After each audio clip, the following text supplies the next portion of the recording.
دوسرے کے ساتھ مل کر اپنے لیے کچھ فیصلہ لینے کا اسپیس ہوتا ہے، اس میں انٹرفیئرنس نقصان دہ ہوتی ہے، اس میں انٹرفیئرنس خاندان کے اندر کشیدگی پیدا کرتی ہے۔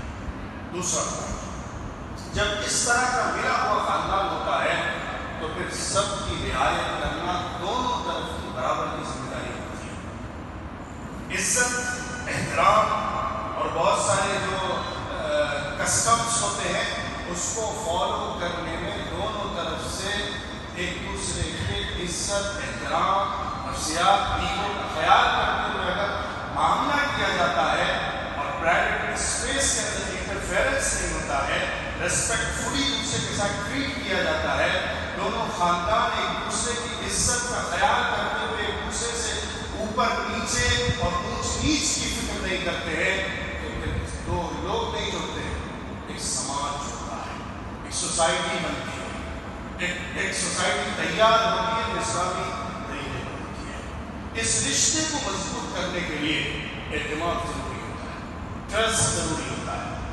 تلقین کی گئی ہے عورت کو اس طرح سے اپنی آنیسٹی کا خیال کرنا چاہیے، اس طرح اپنی ڈگنیٹی کو رکھنا چاہیے کہ کسی طرح کا کوئی داغ دھبا نہ آئے۔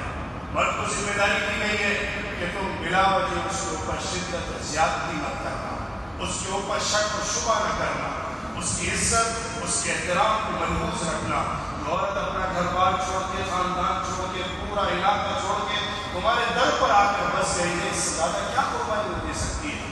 اس کی اس قربانی کا خیال کرنا، اس کی اس عزت کو ہمیشہ اپنی نگاہ کے اندر رکھنا، یہ ہے وہ راستہ جس کے ذریعے سے ایک دوسرے کے ساتھ مضبوط رشتہ قائم رہتا ہے۔ آگے سمجھیے کہ دو لوگوں کا ملاپ ایک سوسائٹی کی بیسک یونٹ ہوتا ہے۔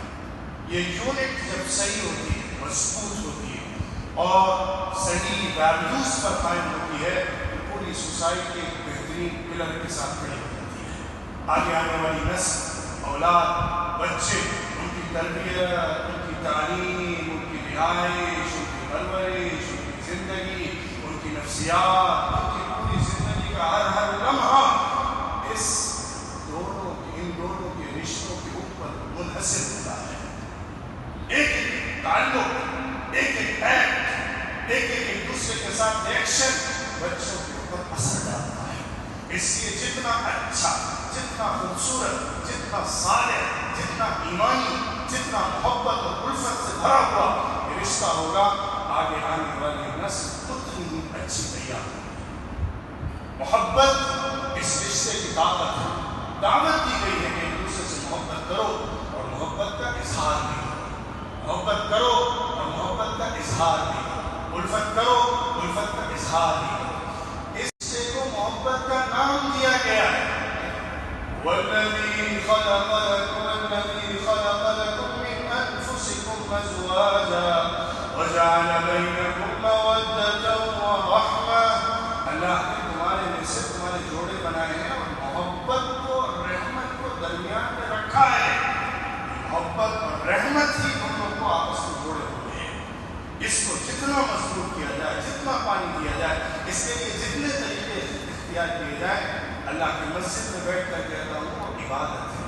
بیوی کی طرف محبت کی نگاہ سے دیکھنا عبادت ہے، بیوی سے محبت سے بات کرنا عبادت ہے، بیوی کا شوہر کی خدمت کرنا اور محبت کے ساتھ اس کے ساتھ پیش آنا عبادت ہے، نماز پڑھنا عبادت، روزہ رکھنا عبادت۔ یہ پوری ایسی زندگی ہے جس کے بارے میں حضور صلی اللہ علیہ وسلم نے فرمایا کہ بندے جب تو نکاح کرتا ہے تو اپنے آدھے دین کو محفوظ کر لیتا ہے۔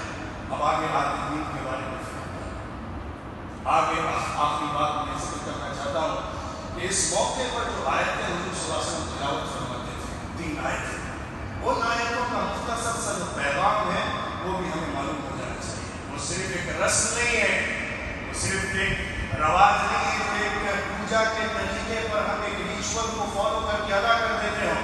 نکاح ایک میوچول کانٹریکٹ ہے جو رسپانسبلٹی اور ڈیوٹیز کے احساس کے ساتھ، اس کی صحیح فیلنگ کے ساتھ، ایک ذمہ داری کو اٹھاتے ہوئے، کانٹریکٹ کرتے ہوئے، پرومس کے ساتھ آگے کا نام ہے۔ اس میں جو بات فرمائی گئی قرآن کی آیتوں کے انتخاب سے حضور اکرم صلی اللہ علیہ وسلم جو تلقین فرماتے تھے، ایک 3 باتیں بنیادی طور پر تقوی کی وصیت کے بعد، ایک تو بات یہ ہے کہ زندگی کو اب پاک بنانا ہے. اللہ نے ایک بہترین حلال راستہ دیا ہے. اس راستے پر زندگی گزارتے ہوئے اسلام اور ایمان اور اللہ کی اطاعت پر پوری زندگی گزارنے کا آج ہمیں وعدہ کرنا ہے. یہ ٹرننگ پوائنٹ ہے. زندگی کا ایک بڑا ٹرن ہوتا ہے اور انسان اس رشتے میں جڑتا ہے. اللہ سے وعدہ کرو کہ ایمان پر زندہ رہو گے, ایمان پر ہی موت آئے گی. دوسری بات, دوسری آیت میں جو فرمائی گئی رشتوں کا خیال, دونوں طرف کے رشتوں کو نبھانا. کیونکہ اللہ کے نام پہ رشتے بنے ہیں, اس لیے تمام رشتوں کے حق کو ادا کرنا. بیوی کی طرف سے جو نئے رشتے بن رہے ہیں ان کو بھی پورا حق دینا, اور جو اپنے نسبی رشتے ہیں ان کو بھی مت بھولنا, ان کو بھی پورا حق دینا. والدین کے حق کو سمجھنا, ماں کے حق کو سمجھنا, بیوی کے حق کو سمجھنا, اور ایک دوسرے کے رشتے داروں کے تمام حقوق کی خیال رکھتے ہوئے زندگی گزارنا. تیسری بات یہ ہے, اس موقع پر جو تم ایک بول بولو گے, صرف ایک زبان سے کلمہ بولو گے, اور حلال رشتہ تمہارے درمیان جڑ جائے گا. اب سب کچھ اس ایک بول کی وجہ سے تمہارے درمیان حلال ہو گیا ہے. تمام پردے ختم ہو گئے, تمام حجابات اٹھ گئے ہیں, تم ایک دوسرے کے لیے لباس بن گئے. اس ایک بول بولو گے, صرف ایک زبان سے کلمہ بولو گے, اور حلال رشتہ تمہارے درمیان جڑ جائے گا. اب سب کچھ اس ایک بول کی وجہ سے تمہارے درمیان حلال ہو گیا ہے. تمام پردے ختم ہو گئے, تمام حجابات اٹھ گئے ہیں, تم ایک دوسرے کے لیے لباس بن گئے. اس بول کو صرف زبان سے یوں ہی مت نکال دینا. قولوا قولا سدیدا, بات کرنا بہت سنبھل کے کرنا, سوچ کے کرنا, صحیح کرنا, احساس ذمہ داری کے ساتھ کرنا. بات کرنا اور دل میں اس بات کا یقین رکھنا کہ میں اس کو پورا کر کے نبھاؤں گا. یہ سوچ جب نکاح کے اندر ہوگی تو یہ رشتہ بڑا بابرکت اور بڑی عبادت ہے, اور اس کے ذریعے سے پھر ایک سوسائٹی اور سماج کی تعمیر کامل ہوتا ہے. یہ کچھ باتیں تھیں جو نکاح کے موقع پر میں نے مناسب سمجھا کہ ہمارے ذہنوں میں ہونی چاہیے, اور ہمیں اپنے سماج کو اس کے مطابق سمجھنا بھی چاہیے اور اصلاح کرنے کی کوشش بھی کرنی چاہیے. اللہ تعالیٰ اس رشتے کو بہت بابرکت بنائے.